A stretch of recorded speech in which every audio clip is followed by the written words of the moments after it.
Now the next thing I want to do is organize our session.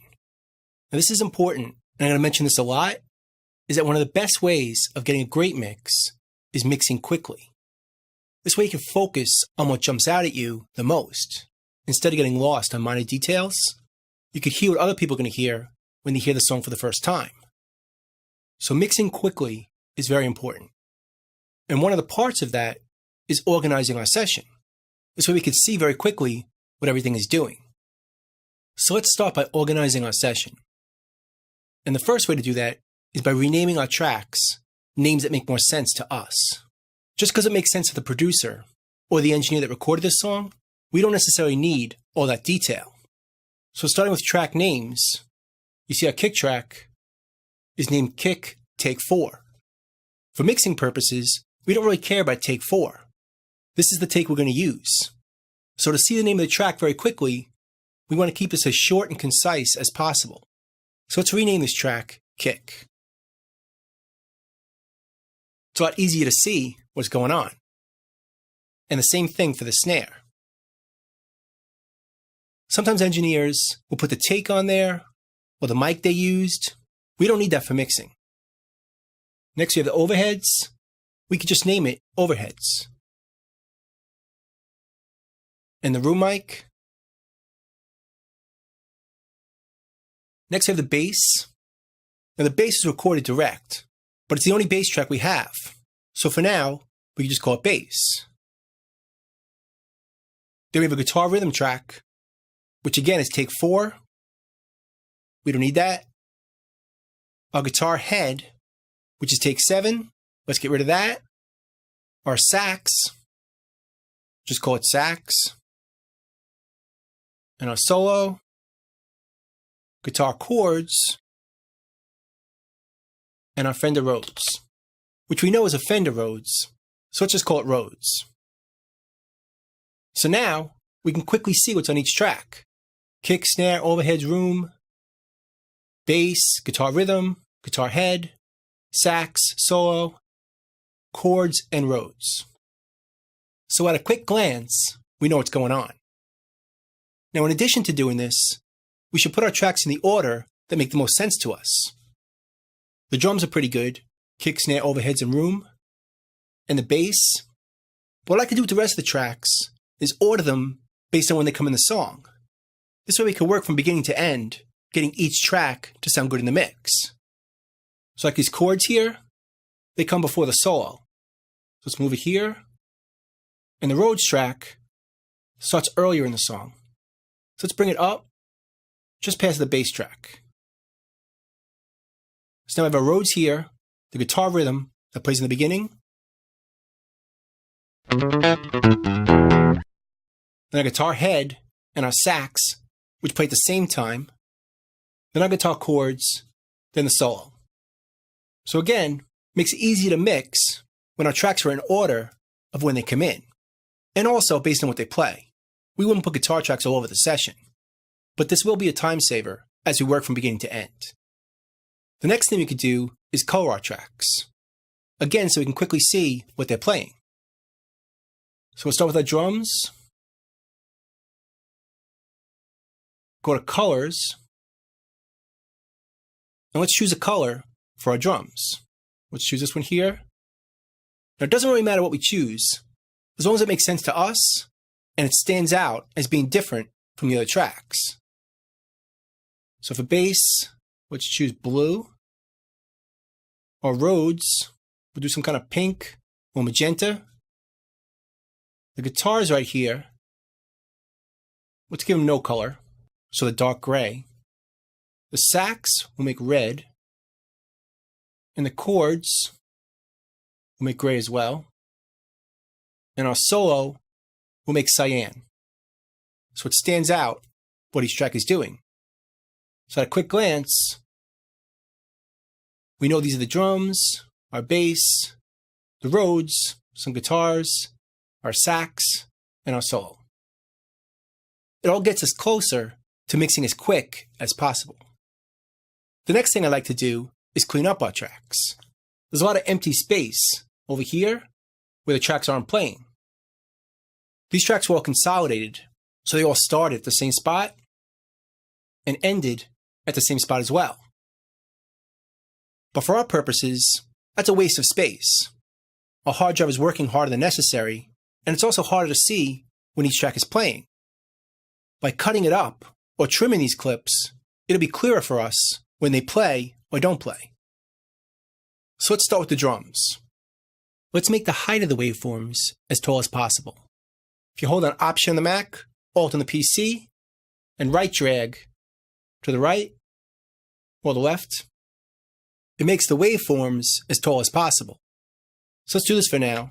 Zoom in and get rid of the drums up until where they come in, which is right about here.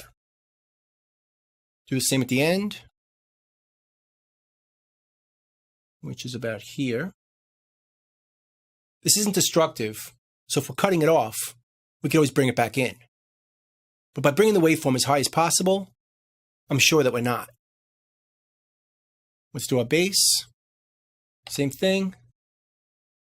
If you're using Pro Tools and Command Focus is turned on, we could just hit A and it trims the beginning. And for the end, hit S and it trims the end, as long as Command Focus over here is turned on. To the Rhodes. Now I'm not going to clean up every Rhodes hit. That's going to take too long. Just the beginning and end, and any big spots where it's not playing. But that's not really the case. Rhythm starts here. Let's cut from here to here, and from here to the end, hit S. The guitar head and sax play together. So we'll cut here. Guitar head stops over here. Hit S. And then our sax stops here to here. And then at the end. Chords stop here.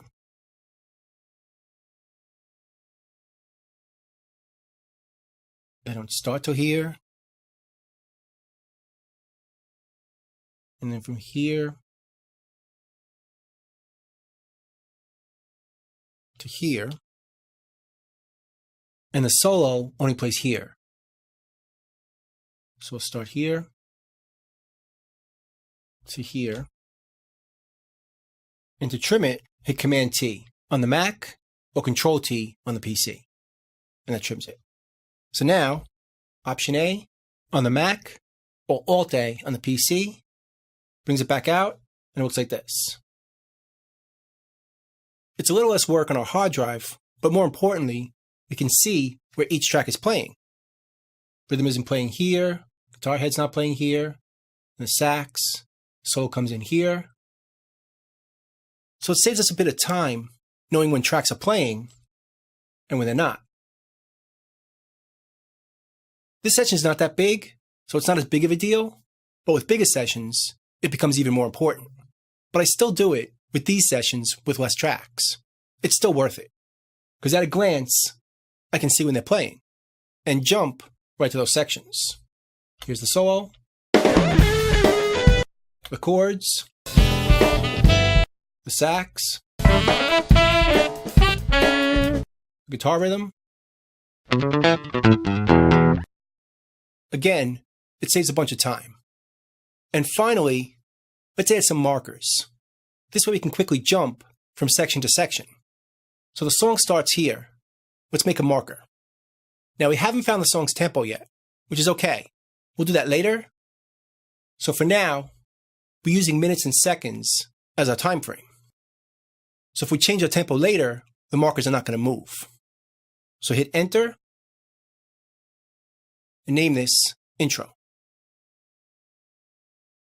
I want that to have colors, so I'm going to go to Preferences and choose Always Display Marker Colors. Choose that, and now our marker has a color.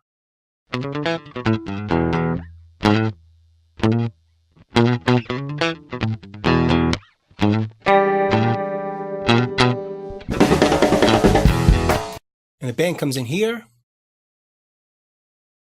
Band enters.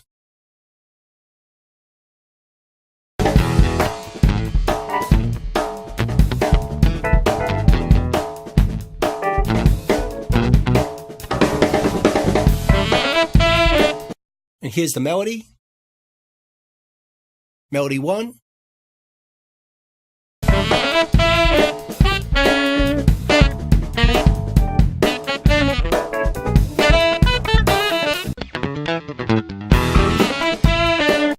Melody 2.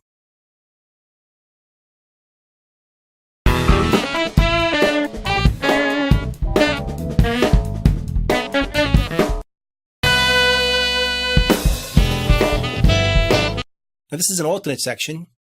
Let's put a marker there. Alternate 1.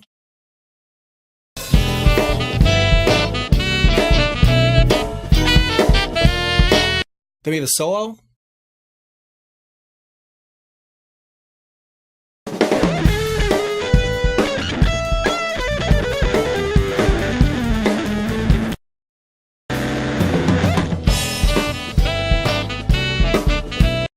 That's another alternate section.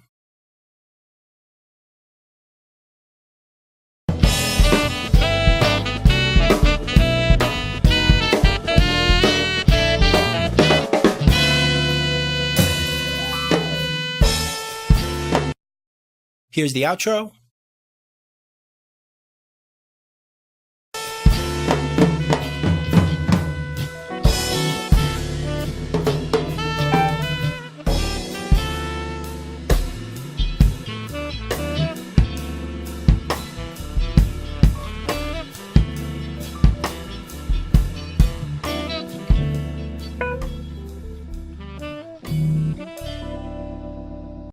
And finally, the ending. Zoom out, and we can see the whole song at a glance. Our intro, the band enters, melody 1, melody 2, the alternate, the solo, the next alternate, the outro, and the ending.